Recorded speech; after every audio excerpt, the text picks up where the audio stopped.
Bonjour, et pour la dernière fois de la journée, je vous dis Shabbat Shalom. Alors vous voyez, je ne suis pas chez moi et pourtant on va faire Havdalah ensemble, on va sortir de Shabbat.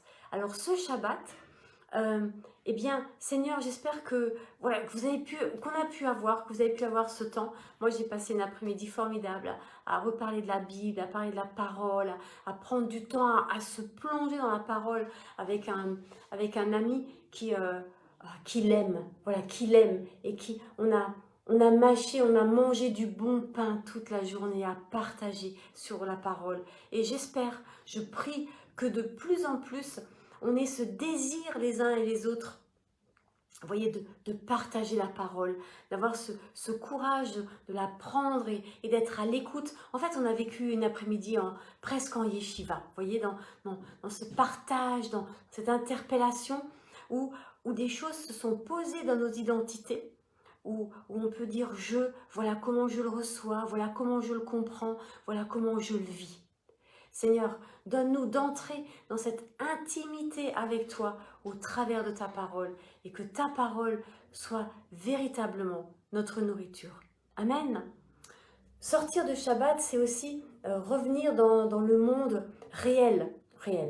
C'est mal dit, hein, mais dans le monde quotidien où on travaille, où on est en contact avec les gens. Vous voyez, c'est comme un mouvement où pendant un jour, on se met en retrait, voilà, où le Seigneur est, comment dire, où on se laisse, où c'est plus, voilà, où c'est vraiment. Et puis, à partir de tout à l'heure, quand on sera sorti de Shabbat, eh bien, tout ce qu'on a reçu, on est appelé à le partager, à le répandre. C'est exactement finalement la même idée que quand on va au culte. On va au culte, on entend une parole, on reçoit une parole et on la partage. Mais dans l'idée de ce qu'on a reçu, de ce qu'on a à cœur, c'est que déjà le jour de Shabbat, déjà au moment du culte, pendant ce temps d'intimité, vous voyez, eh bien, on partage les uns avec les autres. Et pour moi, c'est... Bonjour Franck. Et pour moi, c'est absolument essentiel. C'est absolument essentiel, cette dimension du pasteur, de cette image du pasteur au milieu des brebis. Alors, c'est pas pour se faire bouffer ou insulter, hein, parce que c'est toujours difficile. Les gens, on a tellement l'habitude de voir le pasteur sur l'estrade comme quelqu'un d'intouchable, que quand le pasteur est au milieu, eh bien, parfois, il ramasse le pasteur. Hein. Non, vraiment. Mais que ce soit juste quelqu'un, voilà, au même niveau. Je veux dire, il n'y a pas d'estrade. Il n'y a pas d'estrade. Il y a juste d'être ensemble, les uns avec les autres, et de se laisser interpeller. Vous voyez, juste, vous savez, il y a parfois des pasteurs qui disent, voilà, si tu regardes des films, comment on dit déjà? Occulte, c'est ça? Oui, occulte. Tu es viré de l'église, viré de la louange. Moi, j'ai jamais fait ça. J'ai jamais fait ça. Par contre, j'ai interpellé. J'ai dit, mais est-ce que tu es sûr? Explique-moi la cohérence des choses. Vous voyez? C'est facile de virer les gens et dire, mais va-t'en, mécréant que tu es, euh, tu, euh, euh, tu regardes des films, tu as lu Harry Potter et tu fais la louange, mais qu'est-ce que c'est que ça? Vous voyez, ou des films, je sais pas moi, des films porno, ou des films, ce que vous voulez. Par contre, je crois que c'est important de poser des questions, de dire « Ah, est-ce que tu es sûr? Pourquoi tu fais ça? Qu'est-ce que ça? » Vous voyez la dimension corps, âme, esprit. Pourquoi? Pourquoi? Dis-moi, pose-toi la question. Pourquoi? Ah, je suis attirée par ça. D'accord. Pourquoi? Vous voyez, c'est ça une yeshiva, c'est pourquoi? Pourquoi? Va plus loin. Pourquoi? Jusqu'à ce que la personne, parfois ça prend des années. Moi, ça m'est déjà arrivé de parler d'Harry Potter à des gens et c'est 2 ans après qu'ils ont réagi. Et pendant 2 ans, je ne les ai pas virés de la louange. Je ne les ai pas virés de l'église. J'ai continué à cheminer et chaque fois que je parlais de ce problème en sachant qu'ils l'avaient, je m'excusais. Vous voyez, je ne leur criais pas dessus. Après, ils me disent « Ah ouais, mais c'est violent ». Bien sûr, parce que ça confronte des choses. Moi, il y a des gens qui m'ont dit des choses avec douceur et amour, et je l'ai mal pris. Mais c'est parce que ça pointait juste là où « Ah, ça fait mal, ne touche pas, ne touche pas ». Vous voyez? Mais il n'y avait pas de violence de la part de la personne qui me parlait. Je l'ai mal pris, parce que c'était blessé. Et ça, il faut dissocier les choses.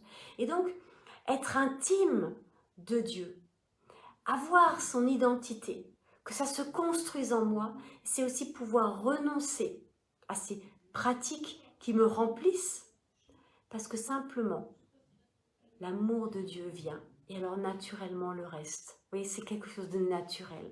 Naturellement, quand j'allume la lumière, on va le vérifier, parce que là la vidéo est un peu sombre, hein. Naturellement, quand j'allume la lumière, les ténèbres s'enfuient. Et cette bougie, ce soir, elle est rouge. D'habitude, la bougie, pour Havdalah ou pour Shabbat, elle est blanche, elle symbolise la pureté. Et les amis chez qui je suis, elle m'a dit, mais j'ai exactement ce qu'il te faut, et elle m'a amené ça. Et j'ai dit, merci Seigneur, c'est ton sang. Et c'est exactement ce que symbolise ce verre de vin. C'est le sang de Yeshua qui nous purifie, et rien d'autre. Nous, on est juste là pour dire, est-ce que tu es sûr de faire ce que... Est-ce que tu es sûr? Pourquoi tu fais ça? Qu'est-ce que... Allez, va plus loin, va plus loin. Va, vis et deviens. Et que le sang de Yeshua nous purifie. Amen. Seigneur, on veut vraiment recevoir ce sang par lequel tu nous purifies et continuer à nous interpeller. Et moi, je te bénis pour les gens qui m'interpellent parce qu'ils me permettent de grandir. Et c'est vrai que parfois, ça me blesse, mais ce sont ces flèches qui ne sont pas tirées de l'ennemi, mais qui sont tirées de toi pour encore ouvrir mon cœur à ta lumière. Seigneur, que ta lumière, voilà, je rapproche la bougie après l'avoir éloignée, que ta lumière vienne briller dans mon cœur et que ton sang vienne me purifier. Vous voyez, d'abord la lumière qui illumine, le sang qui purifie. Et là, ce soir, je leur ai dit, est-ce que vous avez des clous de girofle? D'habitude, j'ai de la cannelle. Là, c'est des clous de girofle. Ça sent fort, les clous de girofle. Seigneur, tu sens fort dans ma vie. Ce ne sont pas la transpiration, hein. C'est sens fort, mets de la force dans ma vie. Ta force, tu es le lion de la tribu de Juda. Pour tenir ferme dans les temps dans lesquels on est, dans cette semaine qui s'ouvre. Il va falloir tenir ferme dans les convictions qui nous habitent, à savoir la croix, l'amour de Dieu manifesté en Jésus-Christ, en Yeshua. Les deux noms sont justes, ça n'a pas d'importance. Et révélé par le Saint-Esprit. Le Saint-Esprit qui est la lumière et qui nous conduit dans la parole. Pourquoi? Pour que nous puissions dire Abba Père.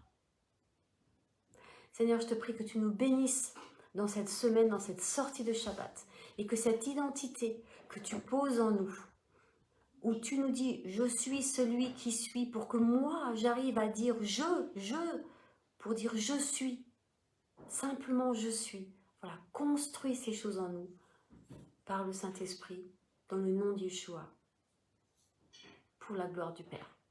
Amen. Soyez bénis. Alors, je vais essayer d'éteindre la... Je vais mettre ça de côté. J'ai un peu peur, hein, je vous avoue, parce que...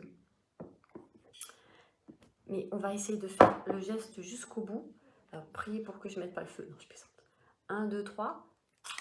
Ça marche. Et là encore, vous voyez, c'est nous, c'est moi et personne d'autre qui doit rayonner de l'amour de Dieu autour de moi. Amen. Et faire le bien. Parce que j'ai pris aujourd'hui le temps d'être bien. Prenons le temps chaque jour d'être bien, pour faire bien après. Je suis bien et je fais bien. Je ne suis pas bien, je ne peux pas bien faire.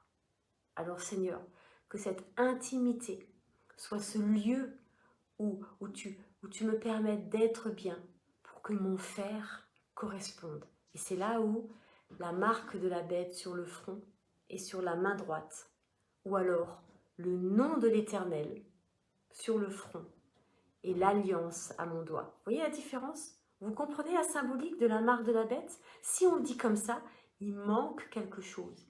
Ça, c'est le côté obscur. Le côté de la lumière, c'est j'ai le nom de l'Éternel sur mon front. Il y a écrit quoi là dans l'Apocalypse? Sainteté à l'Éternel. Kadosh. Et je fais alliance. Et tous les jours, Seigneur, je reviens dans ton alliance. Tous les jours, je redis qu'il y a écrit sur mon front Sainteté éternelle. Ou alors, c'est la marque de la bête. Et il ne s'agit pas d'une puce électronique. Il s'agit de choses bien plus profondes que ça. Bonne semaine. Et on se voit demain, dimanche soir, pour un partage où voilà, on va reprendre tout ça, on va aller plus loin dans l'évangile de Matthieu. J'avoue, je ne sais pas encore, le Seigneur m'a pas encore mis à cœur quelque chose de précis. Je vous tiens au courant. Ou plutôt si, j'ai une intuition, maintenant que j'y pense. Ou peut-être, je ne sais pas, on verra, je vous dirai demain. D'accord? Demain soir, 20h. Et rappelez-vous, lundi soir, 20h, on se retrouve aussi, mais pas sur ça, sur Sourire à la vie. Je sais que ce n'est pas assez bizarre, mais vous verrez, vous comprendrez la connexion lundi soir. Tout va se mettre en place lundi soir. Vous verrez. Dieu est bon. Soyez bénis. À bientôt. Bye. Et Shavuot Tov.